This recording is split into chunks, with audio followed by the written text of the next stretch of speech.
answer, but I want to share with you the number one piece that I kind of dug through as I was rewatching the game late last night, and then again a little bit this morning. Let me get this out of the way here, and we'll see if we can't take a look at it.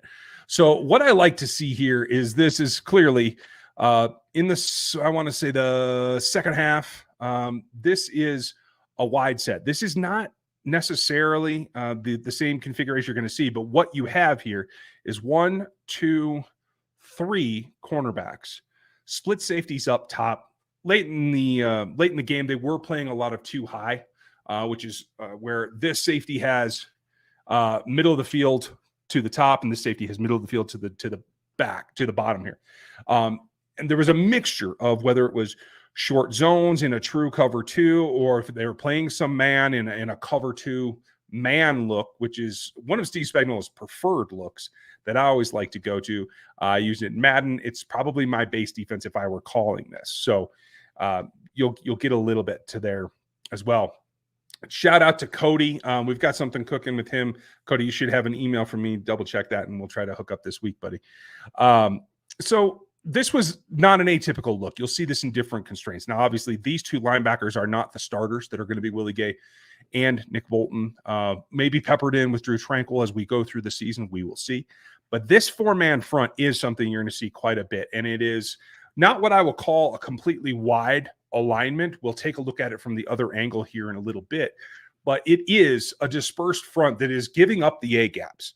This is something where quarterback scrambles, if they step up into the pocket, you're going to be susceptible to. It's going to be up to these linebackers back here to man those spots. Keep an eye on that quarterback if he does choose to run. But there's also the fact that the running back can run delays here, and I do like that. It's kind of an old school play, but it does work very well. Not in this particular situation because this is going to be a pass play. And what you see is a 3-by-1 configuration. If I can move the controls, I will do that for you. 1, 2, 3, and 1 up top. This is pretty standard layout formationally. Chiefs use this all the time as well, but the Cards are using it here. What I want you to focus on is right here, the right side edge. This is Felix Anudike-Uzomah. And as we went through the game, I don't think he stood out on initial view as much as he did in the first preseason game, but he certainly had some nice plays. And there was a bit of an evolution on film here, and I wanted to show that tonight. So this is where I'm starting. And as we go through, make sure I can control this guy. I want to show you as he comes off the ball, he's got a nice first step, but you'll see it's not full extension. It's kind of a half, I wouldn't even call it a half step. It's a good first strike, but it's not a super leap. He's not trying to jump the tackle from here to here. He's trying to approach him so he can kind of judge that outside shoulder and see where he can make contact. Contact is going to be the question of the day here as I get to the point where I can run it. So a couple of 3, 4 steps, the tackle's backpedaling. He gets to this point where the punch is coming. And this is what I really like. I haven't seen him do this often since maybe mid-season, his last season at K-State. But he gets a really nice swipe here just to keep that hand off of him, and is able to recover. Now, he's a touch high here, but he's able to get around the corner, and that's what allows him. Technically, this might have been called a hold in the regular season. We'll see, but he gets all the way around. I think at some point they're going to have to let him go in the regular season, and he's going to get past this.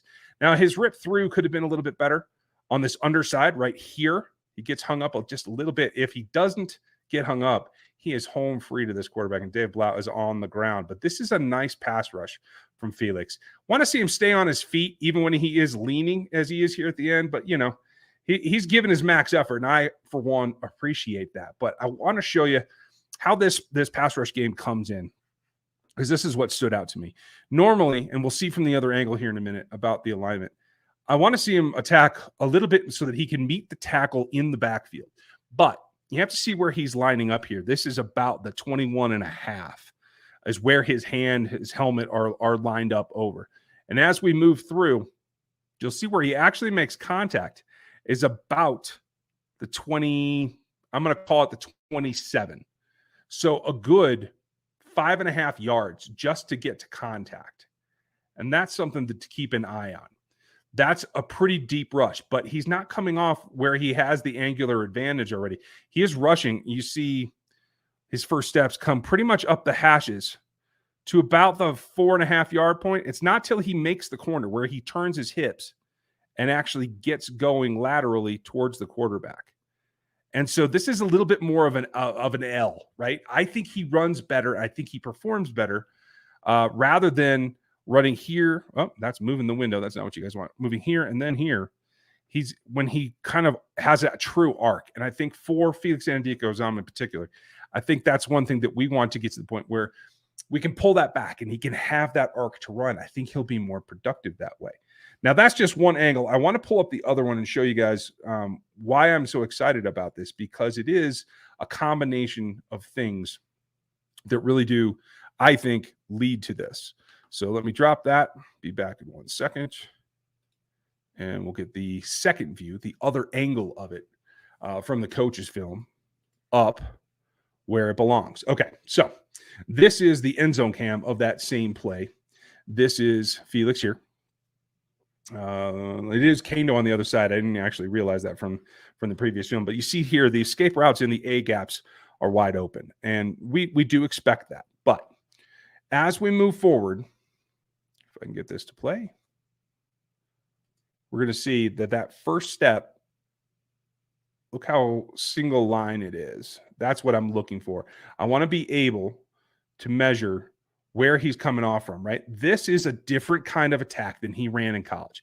Look at this. This is straight up the hashes. His second step actually plants still outside of the hashes inner marker, right?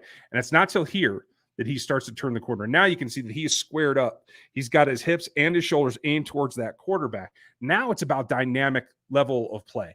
And that's where I think I'm pretty happy with what he did here, because he gets that slap. He misses the actual hand, but he gets enough of it to move and get underneath it. And that's right there where the slap comes through, and he should be ripping. And he kind of gets just held up a little bit, but he still gets around. It is the fact that he threw off this tackle and just got a whiff of that inner shoulder to throw off the block and the timing of the punch. And that's the key. Now, if we let that run, we're going to see it's a continued battle. Nothing is a singular win. You got to get here, and then you got to continue to power through. That's where he's working hard. And you see right there is that hand around the chest. That's generally going to be a hold in the regular season. But he gets here, and he's just got to finish. He's able to put, I believe, 2 hands on him. I didn't see that from the other angle. But a good rush and something that makes me feel pretty good about where he's at. Now, is that enough to say that he's ready to be a starter in the regular season? I'm not going to go there. I don't think that we're to that point, but I do feel like this was a step up for Felix Anudike-Uzomah, putting a couple of things together. Now, what I would have liked is if he can line up a little bit wider. In some situations, he's going to be able to do that. And I think he specifically should be able to be brought in, lined up wide, and that's going to help him get things done where he wants to be, that allow him to have that natural angle, that he doesn't have to turn that corner so hard. If he can do that, he will have more success early. And I think that's partly set up. It's going to have a huge dependency on what happens with Chris Jones and when. Because if Chris is there week 1, it starts to set things up rather easily. If he's not, we're going to have to see more down the line. So that's just my big takeaway. I wanted to show you a piece of the defense that we haven't been given a whole lot of pub around here, just because it's been so offensive.